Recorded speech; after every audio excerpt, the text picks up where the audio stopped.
തീർച്ചയായിട്ടും അദ്ദേഹം മുമ്പ് LDF ഭാഗ വികസന വിരുദ്ധർ എന്ന നിലയിൽ കുറച്ചധികം കാര്യങ്ങൾ പറയുകയും ചെയ്തു. ഞാൻ എന്തായാലും 3,44,588 ഈ ആദരണീയനായ നമ്മുടെ ലീഗ് നേതാവിന് ഇതേവരെ കിട്ടിയത് മറ്റൊരു മാധ്യമം നടത്തിയ ലക്ഷണമൊത്ത പച്ചക്കള്ളത്തിൽ ഒരു റോയൽ ബേക്കറിയും ഒരു തൊരപ്പ മെഡിക്കൽ ഷോപ്പുമാണ്. റോയൽ ബേക്കറിയുടെ ഉടമ ഇപ്പോൾ അദ്ദേഹം സംസാരിക്കുന്ന ഒരു ദൃശ്യം എന്റെ കിട്ടിയിട്ടുണ്ട്. അദ്ദേഹം പ്രവർത്തനം ആരംഭിച്ചിട്ട് മറ്റൊരു പുതിയ കടമുറി ലഭിച്ചപ്പോൾ അങ്ങോട്ടേക്ക് മാറി.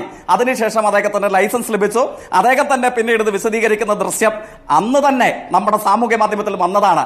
അതായത് ബഹുമാനിയനായ ലീഗ് നേതാവും സംഘവും കേരളത്തിൽ മറ്റൊരു മാധ്യമത്തിന്റെ നുണയോടൊപ്പം 2022 ജീവിക്കുന്നത്. നമ്മൾ 2025 മിനിമം അതാണ് ചോദ്യമായിട്ട് വരുന്നത്. അയ്യോ ആങ്കർക്ക് തെറ്റി, ആങ്കർ എന്നെ തെറ്റുധരിച്ചു. എന്താ പ്രശ്നം എന്ന് വെച്ചാൽ നമ്മൾ ഒരു സംരംഭം ആരംഭിച്ച് പുതിയ ബിൽഡിംഗിലേക്ക് പുതിയൊരു സ്ഥലത്തേക്ക് മാറുമ്പോൾ നമുക്ക് ആ ബിൽഡിംഗ് നമ്പർ വെച്ച് പുതിയ ലൈസൻസ് ലഭിക്കും.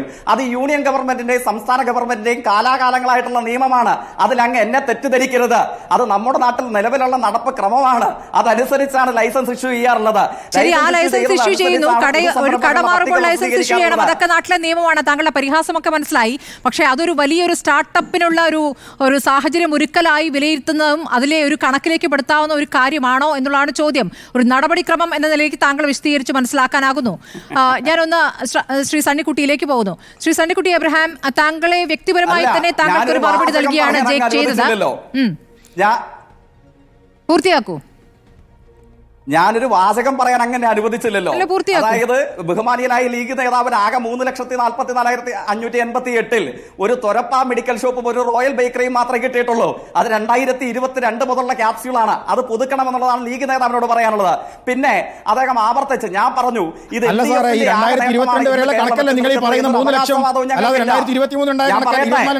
ഞാൻ പറയട്ടെ. അങ്ങനെയാണോ? അങ്ങനെ പറഞ്ഞു പോവല്ലോ ജയിക്ക്. ഇന്ന് നിങ്ങൾ ഇങ്ങനെ പച്ച കള്ളം പറഞ്ഞു പോലെ ഈ പറയുന്ന 2022 ഈ പറയുന്നത് നിങ്ങൾ വായിക്കുന്ന കണക്കിലാണ്. നല്ല മര്യാദയാണല്ലോ താങ്കൾ കാണിക്കുന്നത്. ഇത്രയും നേരം പരിഹാസത്തോടെ സംസാരിക്കുന്നത് താങ്കളുടെ മര്യാദയാണല്ലോ. ജയിക്ക് പറയൂ ഇനി.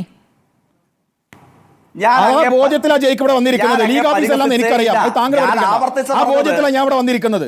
ഇത് ലീഗ് ഓഫീസാണോ റിപ്പോർട്ടറിന്റെ ഓഫീസാണെന്ന് എനിക്കറിയാം. അങ്ങനെ സംസാരിക്കണ്ട. ശരി, അത് അദ്ദേഹത്തിന്റെ ശൈലിയാണേ. അദ്ദേഹത്തിന്റെ ശൈലി നമ്മൾ കണ്ടുകൊണ്ടിരിക്കുകയല്ലേ. അദ്ദേഹം പറയട്ടെ. അല്ല, അദ്ദേഹത്തിന്റെ ശൈലി വീട്ടിൽ കൊണ്ടുവെക്കണം. മാന്യമായ ശൈലിയിൽ സംസാരിക്കാൻ പറ്റുള്ളൂ. അല്ല, ഇത് ആങ്കറും MSFകാരും തമ്മിലുള്ള സംവാദം അല്ലല്ലോ.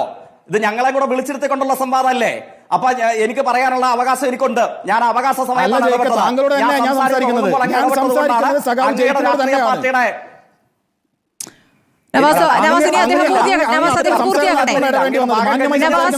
നവാസ് ഒരു മിനിറ്റ്, ഇനി അദ്ദേഹം പൂർത്തിയാക്കട്ടെ.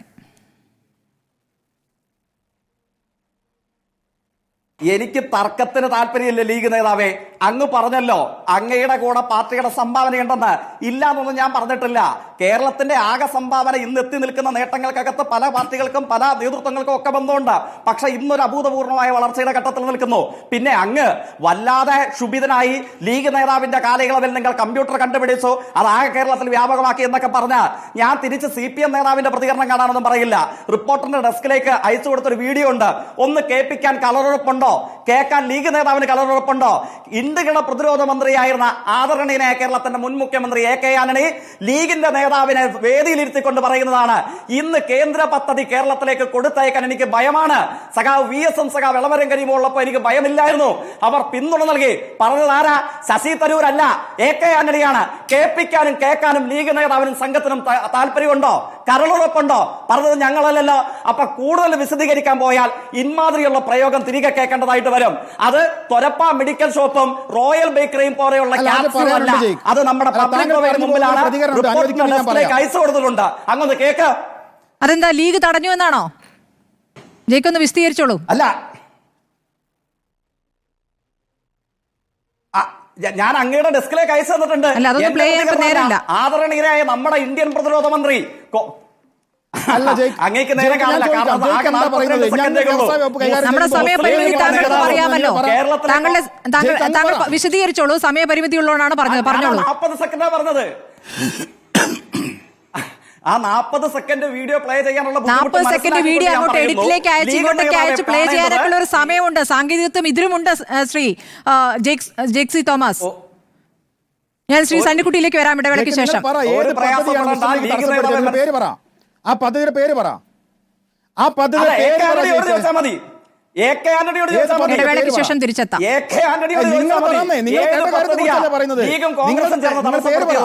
നിങ്ങൾ പേര് പറ. ഞാൻ അതാണ് അങ്ങോട്ട് പറഞ്ഞത്. ജയ്ക്ക് നിങ്ങൾ പേര് പറ. ജയ്ക്ക് പേര് പറ.